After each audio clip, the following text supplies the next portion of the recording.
হচ্ছে বিশ্বাস করেন ভাই, এটা আমাদের অক্টোবরে আসার সম্ভাবনা বেশি।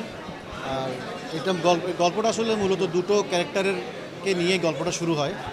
তো একটা বাটপার যে একটু আগে আপনাদের সাথে দেখা করছে, আর আমি হচ্ছি অসহায় শিকার, যে একসময় খুব প্রভাবশালী ছিলাম রাজনৈতিক পট পরিবর্তনের কারণে, এখন বিড়াল হয়ে গেছি এবং এসব বাটপারদের কাছে ধরা খাইছি।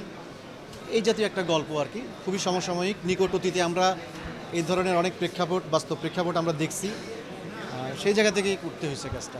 না, এটা তো পুরোপুরি আমি আপনাকে এই গল্পটা বলতে পারবো না, তবে হ্যাঁ এটা একটা ডার্ক কমেডি। একটা জিনিস হচ্ছে যে আপনাকে আপনার কর্মফল আপনাকে, আপনি যতই প্রভাবশালী হন, যত কিছুই হন, কর্মফল আপনাকে কোনো না কোনোভাবে পেয়ে যেতে হবে।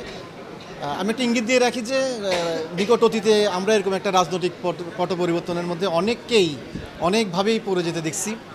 তো ওইটা একটা ডার্ক কমেডির মাধ্যমে আনা হয়েছে। তখন তার সিচুয়েশানটা কি, একসময় বাঘ হঠাৎ করে যে সবাইকে তোয়াজ করছে, অসহায় হয়ে যাচ্ছে, এটা একটা ডার্ক কমেডি। হ্যাঁ, রাজনীতিবিদদের তো উত্থান পতন, এই সরকার পতন এবং আমাদের দেশের প্রেক্ষাপটে গল্পটা ওই মেজাজেরই।